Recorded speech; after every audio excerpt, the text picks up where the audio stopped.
Archie Bunker, and they did some skit bantering back and forth. It was very cute. We've had Ariana Grande. Last year we had Britney Spears, and oh gosh, he was the winner of the event. We give out 2 awards, one for the dude who raises the most money, both that night and prior to the event. And a lot of the dudes have mini events before our night, so they come to the event with some. So they have like sponsors. Yes. So like when you do the walkathons and you get sponsors for you.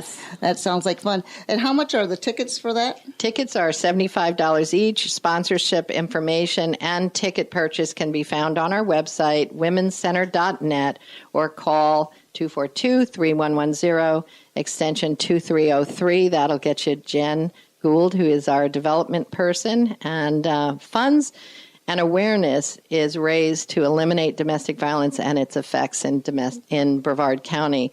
And the effects, as I said, are devastating. Every 2 minutes in America, someone is sexually assaulted. A woman is beaten every 15 seconds by an intimate partner, and it affects every age, race, culture, gender, and is found at every socioeconomic level. So this truly is an issue that affects us all. You were saying, too, that there were 4,000 domestic abuse cases a year here in Brevard County. Did anyone ever have a guess at what percentage of that? Is it twice as many that don't call in, or do they have any idea? I think that's a age-old problem, that we really don't have a good estimate because both sexual assault and domestic violence are very underreported. Mm-hmm. And in fact, crimes against women are the most underreported in the world. And so I don't think we have, my personal guess would be that it's twice as much.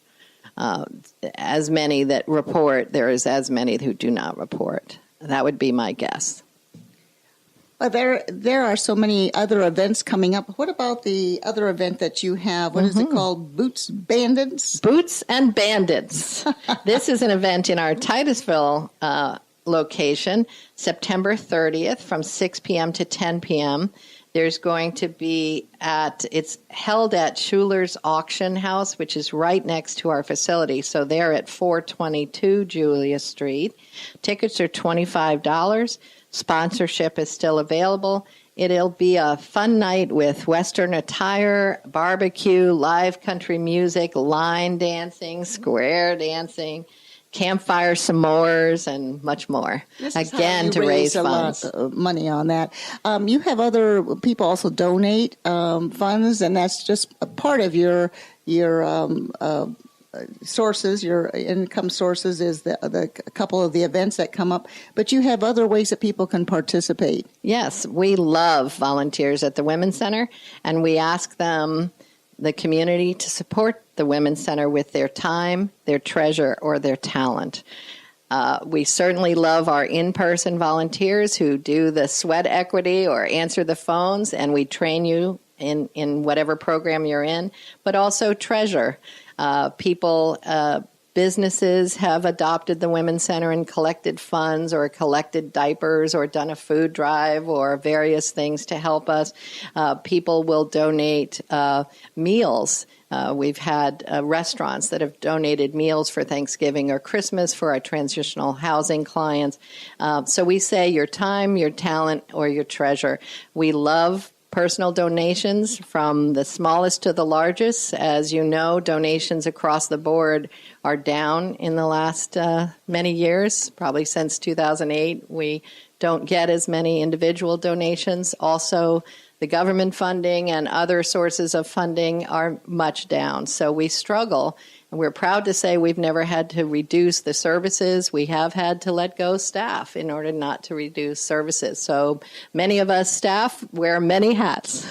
My title, Director of Programs, means I oversee everything.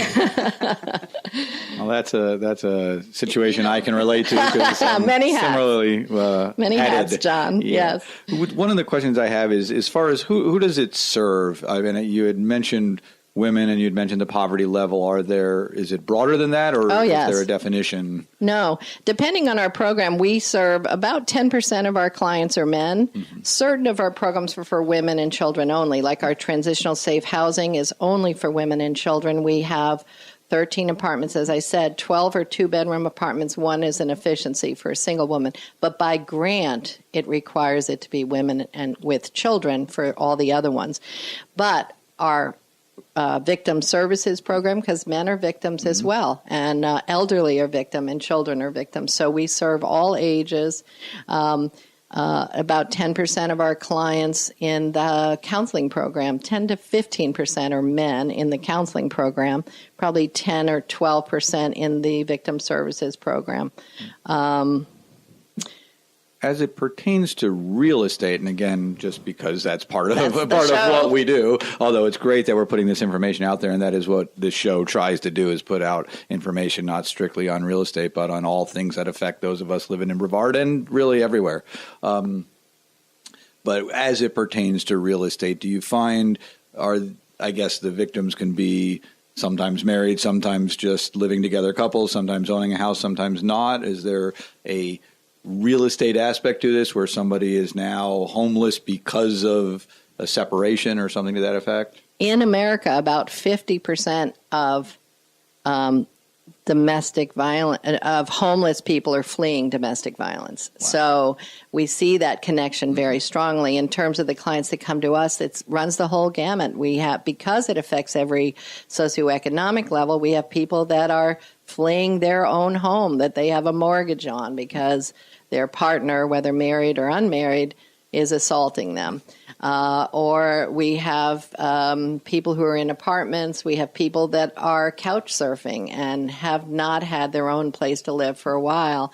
The Transitional Safe Housing Program requires that they have some domestic violence, or not domestic violence, but some interpersonal violence history to be qualified for the program. So it's not just a homelessness program. They have that piece as well. But that may be a while back. They may have had a domestic violence incident that led to a sort of ripple effect, and they've never quite recovered, never found their own home, never been able to put down a down payment.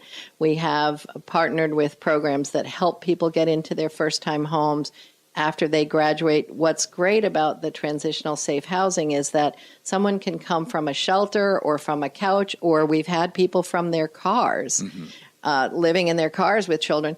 This program is so resource intensive and staff intensive to assist somebody to really make real changes. It's only 13 apartments, so we don't have this, very big, sexy number to say we serve, but those people really affect change so that when they complete the full 2-year program, close to 100% are permanently off the homelessness rolls. Oh, that's great. So these children are going to school with fuller bellies and better able to concentrate. They're more successful in schools. They don't get into other things as teenagers, like resources for money that might be illegal.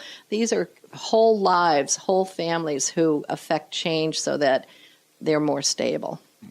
Now, you say there's the 13 apartments. Is there a waiting list for that? I mean, would it be beneficial, and would you be able to handle more if some of the people in our audience were in a position to make donations or make apartments available or things like that? Again, absolutely. We deal in real estate and we often have investors 13 and such. apartments, but if we had other resources, especially in Titusville, where we do not have a transitional safe housing program, all our apartments are in South County, so we don't have the program in Titusville.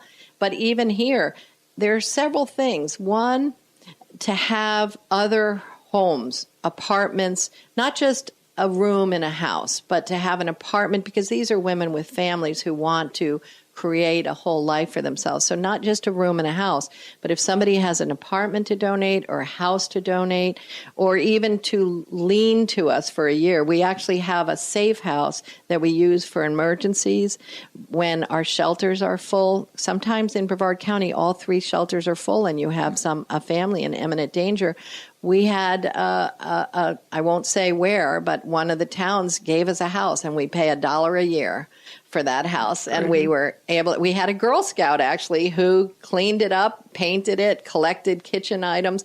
And so that's sort of a quick, we need somebody for a night or two while we wait for a bed to open in a shelter or for them to apply for the transitional housing. But so you'll have people entering transitional housing from a shelter or from a homeless situation. They get to a self-sufficient place, but they may also be needing to continue that growth. And so having some lower cost housing opportunities, even when they exit that, rents are very high in Brevard County. So our program does charge rent to these women. They pay their electric bill. They do pay rent. It's not a free housing situation because we don't want to set them up for failure when they get out in 2 years. And we raise the rent every 6 months. We do 6-month leases. So at the end of the 2 years, they're a little closer to real world, but they're not at real world. And the shock of having to find a place for them and their family that's safe and low cost is very difficult. So if anybody has any ideas for that, where they'll be more on their own, they're in better shape, they've gotten a better job, or they've gotten educated, but they need that next piece, that would be great. Let's talk about your counseling, because you provide counseling for these families and women because it's a perpetual thing. Absolutely. That the children will see, and they will continue to do it if that doesn't stop. You have to stop the violence, and you have to get the counseling to find out why these people are doing it. And as we've talked before, it's not always anger issues that you would think. No, domestic violence at the core is power and control. So the perpetrator is all about having power and control over another individual.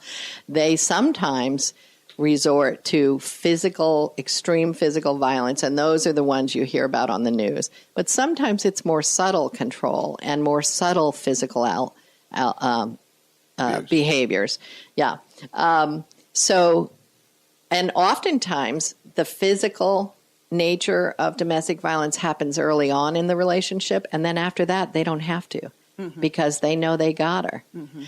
They may set up dependency. They isolate. Oftentimes early in these relationships they seem so charming, so loving, but there's a high level of jealousy. They sometimes seem very, very charming, and they isolate her and get her dependent on them. Recently I had someone who had her own car paid off, and he convinced her that the family needed a bigger car.